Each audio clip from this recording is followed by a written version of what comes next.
Morning students, it grade 6 science chapter 14 day 45।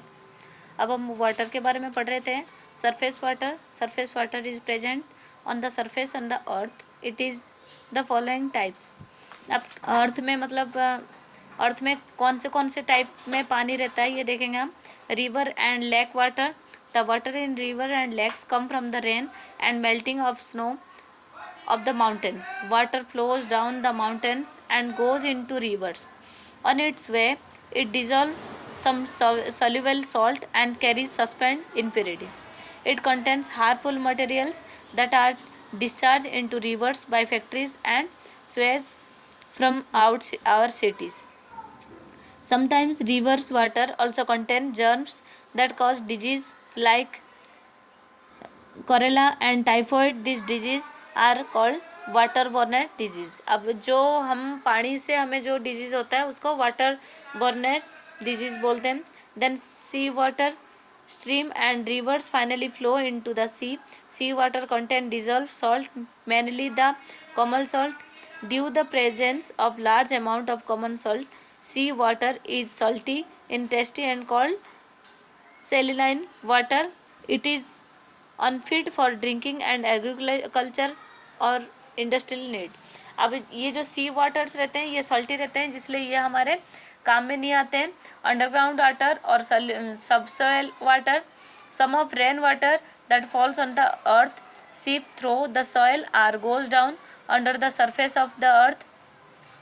Ultimately, this water is stopped by some hard, non-porous rocks and collect there. These reservoirs of water collected over the hard, non-porous rocks below the earth's surface is called groundwater or groundwater. The level of groundwater is called water table. अब ये जो रहता है बारिश जब होती है ये क्या होता है, अंडरग्राउंड वाटर यहाँ जमा हुआ रहता है।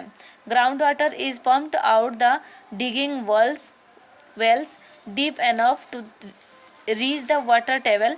Hand pumps or tube wells are also used to pump out ground water. अब ये हम इस पानी को कैसे यूज़ में लेते हैं, चाहे पम्प्ड कर लेते हैं या डिगिंग वाटर जब भी मतलब कुआं खोदने के लिए सोचते हैं जब हमें पानी वहाँ मिल जाते हैं।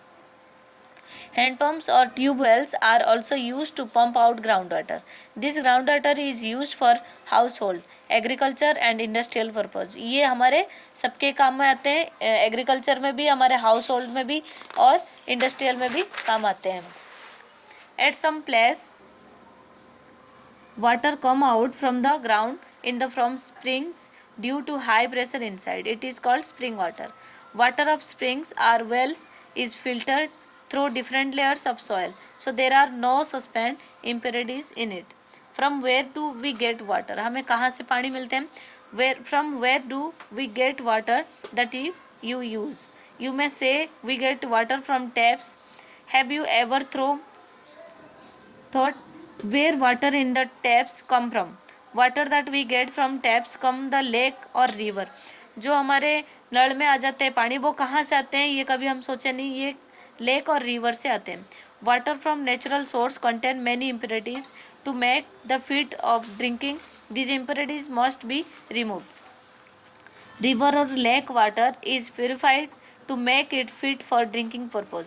दिस प्योरीफाइड रिवर और lake water is supplied to our taps through a network of water pipelines. अब ये क्या करते हैं, जो रिवर और लेक के वाटर रहते हैं इसको प्यूरीफाई करके फिर हमारे जो पाइपों में आ जाते हैं, जिसमें क्या हमें यूज़ करने में काम आते हैं, हम पी सकते हैं इसको। Different state of water. Water exist in 3 physical state, solid, liquid and gas.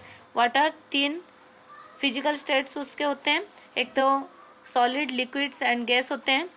Water can be changed from one state to another by heating और कूलिंग फॉर एग्जाम्पल्स। अब इसको हम क्या कर सकते हैं, एक से दूसरे स्टेट में आने के लिए उसको क्या करना पड़ेगा, चाहे हम गर्म करें चाहे उसको ठंडा करें, कूलिंग करेंगे तो हमारे पास आ जाएंगे। जैसे आइस बनाना है तो melting of ice, then water, then evaporate और वाटर, स्टीम आ गए। आइस से आइस को मेल्ट कर दिए तो वो वाटर में आ गए, वाटर को फिर गर्म कर दिए तो स्टीम में आ गए, फिर स्टीम कूलिंग कर दिए तो हमारे पास वाटर आ गए और फिर और कूल कर दिए तो आइस में ये चेंज हो गए। ऐसे ही evaporation of water, you must have observe that when we spread wet clothes on a rope और a wire, they dry up after some time. हम कोई भी गीले कपड़े को सुखा लेते हैं तो कुछ देर में वो क्या होता है, सूख जाता है। Where does the water in the clothes go, वो जो वाटर रहते हैं वो कहाँ जाते हैं। Water present in the wet clothes evaporate when it receives heat from the sun to from water vapor. This water vapor goes into the air. So when all the water present in wet cloths evaporate, the cloths dry up. The process of changing water liquid from into water vapor is called evaporation of water. अब evaporation क्या बोलते हैं, कैसे बोलते हैं, ये हमें पता पड़ गया कि कोई वाटर को गर्म करते हैं या क्लॉथ्स में जो कपड़े में पानी रहता है, हम जब सुखाते हैं तो सूरज की किरणों से वो सूख जाते हैं, उसी को ही हम क्या बोलते हैं, एवापोरेशन बता दिए।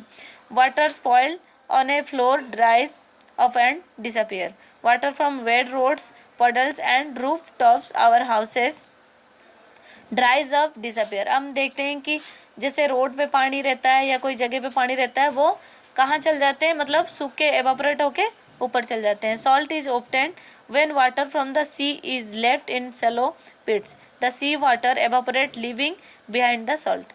अब हम जो नमक भी मिलते हैं हमें, नमक से भी क्या होता है, ये सूख के जब पानी हट जाते हैं सॉल्टी वाटर में, सॉल्ट लास्ट में रह जाते हैं। Thank you.